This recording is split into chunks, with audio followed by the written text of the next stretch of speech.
Hey, what's going on everybody? This is Peter coming at you through the tubes of the internet.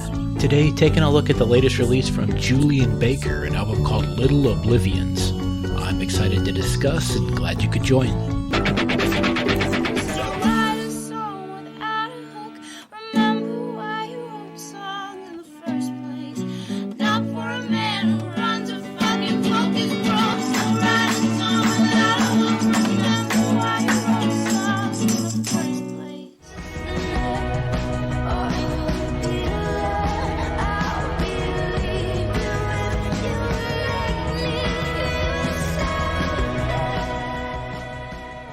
Fast Facts. Little Oblivions, released February 26, 2021 via Matador Records, is the third studio LP from Memphis, Tennessee-based singer-songwriter Julien Baker. This is Baker's solo project, so naturally she handles lead vocal duties along with her usual guitar and keys, but Julien also branches out into playing other strings like banjo, mandolin, and bass, and even provides her own percussion to give this record the act's fullest sound yet. Backstory. Baker's early work was defined by emotionally raw lyricism coupled with a trademark harmonic heavy guitar sound. And while the instrumentation was often sparse and bare bones, Julien explored heavy themes in her songwriting, like reflections on her Christian faith and sexual identity, as well as struggles with substance abuse and mental health. In 2018, Julien took a break from her solo career to collaborate with fellow up-and-coming indie artists Phoebe Bridgers and Lucy Dacus to form Boy Genius, a supergroup of some of the genre's best rising stars. On Little Oblivions, Baker returns to a solo setup, but greatly expands on the sonic range of previous albums. She brings a full band sound on this release and handles almost every instrument as well as production duties herself. Despite the bigger musical accompaniment, Baker's songwriting remains as intimate as ever. Little Oblivions sees her delving even deeper into themes of self-destruction and the guilt it's caused her, staring into the void of her past disappointments and vividly communicating them to the listener. Baker gets the larger sound to work naturally and delivers a great third release. Track-by-track analysis. This release has 12 tracks and clocks in at 43 minutes. Even though Baker expands the instrumental landscape greatly on this release, the songs still have a slightly samey tone from track to track. And though the setups never deviate too much from Julien's norm, the record still stays interesting throughout because the lyricism does the heavy lifting here. These tunes run on pure emotional energy. Baker's ability to string together line after line of meaningful thoughts makes the runtime work well, and even though the record's a little top heavy with bangers on side A, it's still great overall. Track 1, Hardline. Blackout on a weekday. The album starts with Julien trapped in a cycle of fuck-ups, trying to set boundaries for herself but continuously backsliding into problem behaviors. She recounts how these routine mistakes are negatively affecting her relationships, warning loved ones in advance the only thing they can really count on her for is letting them down again. Like, I wanna say I'm sorry for stuff I haven't done yet. Things will shortly get completely out of hand. Up to this point in Baker's discography, her tunes have rarely featured drums, and their presence on this cut gives a huge driving punch to the instrumentals. Lyrics describe careening towards disaster, and a wall of sound follows to drive that ensuing crash home. I can see where this is going, but I can't find the break. The track builds in intensity throughout, with some of the album's best lines saved for the finale. Baker likens herself to a ghoul tormenting anyone who'd put trust in her, and a realization that nothing's gonna get better drops like a bomb on the last line. It isn't black and white. What if it's all black, baby, all the time? As a single, this tune had me hotly anticipating the release, and I think it's still my favorite in the context of the full record. Awesome song.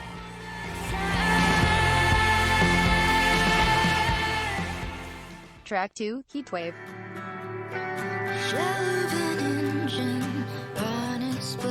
This second track finds Baker observing a car wreck in the distance, and rather than empathizing with anyone potentially hurt in the accident, she can only think of the inconvenience of being stuck in traffic. Julien comments on how someone else's misery gets flattened in this type of scenario, compressed into a short blurb in an obituary, and maybe even how capitalism alienates people from caring about their fellow man, because she's only able to see this person's misfortune as a stumbling block to her own personal gain. This was gonna make me late for work. Bridge instrumentals introduce a warped and slightly spooky synth tone that fits right in with the bizarro indifference to suffering found in the lyrics. And the tune ends with super direct, jet black imagery of suicide.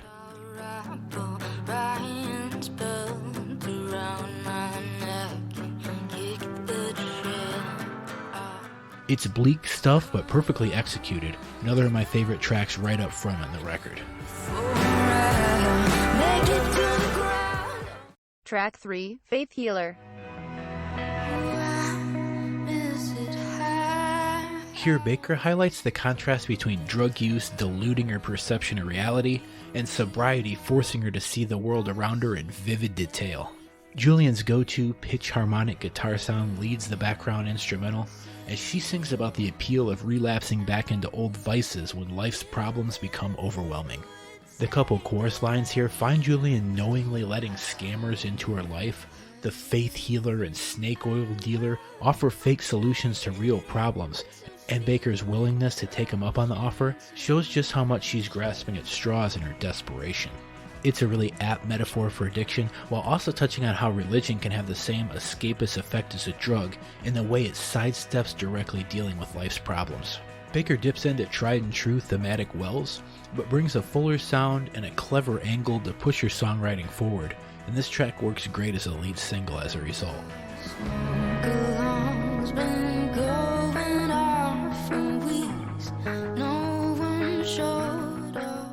Track 4, Relative Fiction. You could see me dangling. More suicidal thoughts start this tune, with Julien describing dangling, falling from a top floor, driving recklessly, and running out into traffic, all within the first verse. Tight rhymes and a shuffling instrumental accompany lines about Baker's unpredictable moods during periods of drug use, swinging from callous to tender, and creating a fictional persona she presents to the people she interacts with. This is one of the longest tracks on the record, and for Baker's songwriting style, I don't necessarily think more is more. When she uses an economy of words, there's a clarity in her lyricism, but here I think only the first minute or so is really on. I didn't take a whole lot away from this track as a whole, and it's already rehashing themes from the opener. Still solid enough, but not one of my favorites. Track 5, Crying Wolf. Day one, chip on your dresser, get loaded at your house. Relapse and failure come through strongly right from the beginning of this tune, where Baker describes having a fresh start with a new year and a new recovery program, but instantly blowing it. The track describes the cyclical nature of relapse, with days of optimism toward recovery and nights spent falling back into negative habits.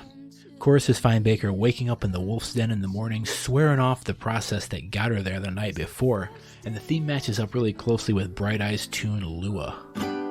Cause what is simple in the moonlight by the morning never is.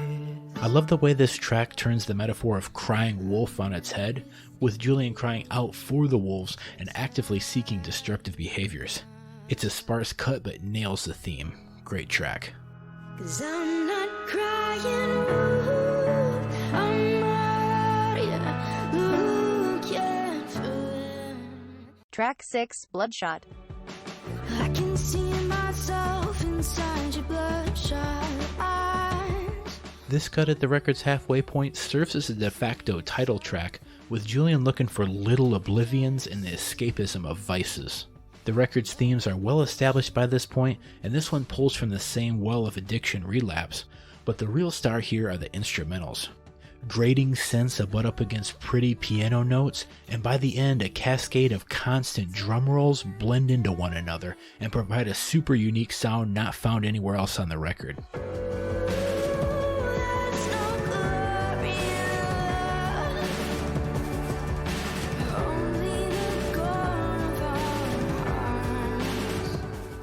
Baker's vocals have a really haunting quality for the outro to this tune, and though it hasn't been my own personal experience that there's no glory in love, Baker puts the sentiment so matter-of-factly it's easy to see that this rings true for her. Trapping loved ones in cycles of fuck-ups has taken a toll on her relationships and left her cynical about the prospect that love can even be a meaningful experience in the first place. It's a bleak outlook, but one that follows directly with the themes of the record, and as dark as it is, I think this cut works really well. Track 7, Ringside. Beat myself until I'm bloody. Here, Baker describes giving a loved one a front row seat to her demise, presenting a bruised and bloodied iteration of herself, and inviting them to either join in on her downfall or sit back and watch the show. Either way, her own collapse is inevitable. The instrumentals here make this tune a jaunty rocker, but the lyricism is just as dark as the rest of the album. Baker compares her habits to an instant lottery ticket, fun in the moment for a brief time, but a guaranteed loser in the long run. Honey, I'm not stupid. I know no one wins this kind of thing. It's a perfect metaphor for the short-term fix a vice provides, and this tune is pretty great. Jesus, can you help me now? Track 8, Favor. We took the 40 down to visit the family and On this cut, Baker again describes letting down loved ones with patterns of lies and deception. She describes having an easier time feeling sadness for a dead moth stuck in the grill of a car than for caring about actual people in her life. She's sort of caught in this middle ground where nothing really feels good or bad, it all just kind of blends together into a slurry of mediocrity. This tune reunites the Boy Genius crew, and unfortunately I'd say it needn't have bothered. I wish the feature would have been utilized more. Bridgers and Dacus sing distant backup vocals with Baker's voice drowning them out in the mix. And not that they need their own verses or anything, but even some bigger and bolder harmonies could have gone a long way. Kind of a bummer to have this crew on the track and not give them much to do. Overall, I think this song's kind of boring. There's some good sentiments, but the music is such a snooze that any emotional impact gets lost in the tedium. This one never grabbed me as a single, and it's probably my least favorite on the full record.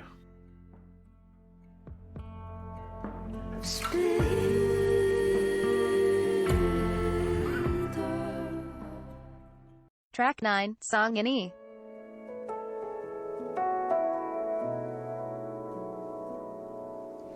wish that I drank because of you. This is a song Baker's been kicking around live for several years now, and I'm really glad it finally made it onto a proper album. It's the perfect cut for anyone missing Julien's old approach, because the bare bones instrumental is just a thin, almost music box-esque piano backing, and lets Baker's towering vocal performance have the spotlight. The theme here is laser focused on unworthiness. Baker's being shown mercy by a loved one and feels undeserving of it. If her disappointing actions were met with hate or resentment, she'd understand fully, but being shown compassion leaves her devastated. This is probably the most gut-wrenchingly raw tune on the record, where even a loving gesture is something she can't derive any happiness from. It's conveyed perfectly via the simplistic presentation, and this is one of my favorite tracks overall. It's the mercy I can't take. Track 10, Repeat. Ocean of strip mall. As the name implies, this tune deals with being caught up in loops. From an endless string of strip malls to saying I miss you so many times it loses all meaning, to Baker riding out a bender through the night long enough to start back up in the morning, Julien shows addictive behaviors endlessly spiraling in on themselves. We've been through a similar theme ad nauseum thus far on the release, but here I think that's sort of the point. This tune seems to acknowledge the repetitive nature of the record's subject matter, and it makes it seem like an intentional device that's been building over 10 tracks. My favorite musical element here is the warped and distorted way the word repeat deteriorates to close the song. It gives the sense that every repetition is a copy of a copy, losing fidelity the further it goes. Very cool.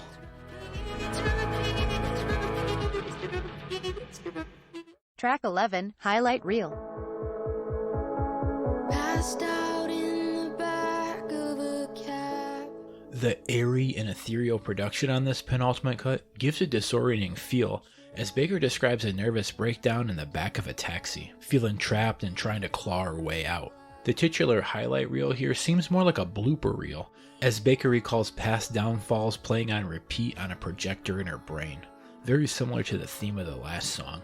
Honestly, I feel like the album's kind of running on fumes at this point. Baker's laid down a ton of great songs with the same idea already on the release, and this cut just doesn't bring much new to the table. I could take or leave this song.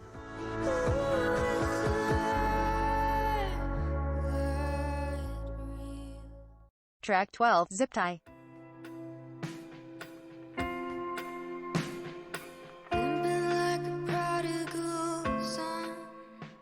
This final tune expands on the idea Julien used for Song in E, where she was feeling unworthy of forgiveness, because now she seems to be wondering if all of mankind is in the same boat.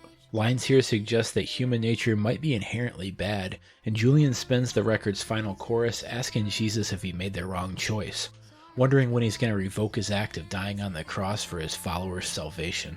It's another slow burn instrumentally to close out the record, and that aspect doesn't exactly blow me away. But it's interesting to hear Baker take a broader scope than just her own personal suffering, and wonder if the world at large is just as damned as she is. It's a fittingly dark finale to a bleak as hell album. Climb down off of the cross and change your mind. Verdict. Overall, I really like this record. It's somewhat one note, but that one note's usually really well done. I feel like the album runs out of gas a touch by the end, but Baker's laid down a ton of quality tracks coming into the home stretch, so it's not a huge issue. Baker has a gift for communicating her pain in a visceral way to the listener, and on this release she was able to maintain the intimate vibe of her previous work while expanding her sound.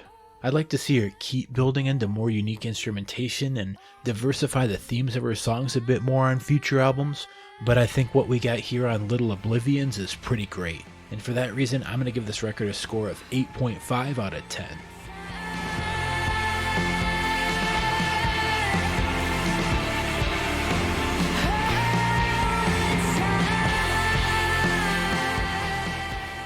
So that pretty much wraps up my thoughts on the record. Let me know in the comments what you thought of the release, my critique, or the review format in general. Making this is a lot of work, but also fun, and definitely worth it if it helps some people wrap their head around the record. Thanks for listening, and I'll catch you next time. It's a series of tubes.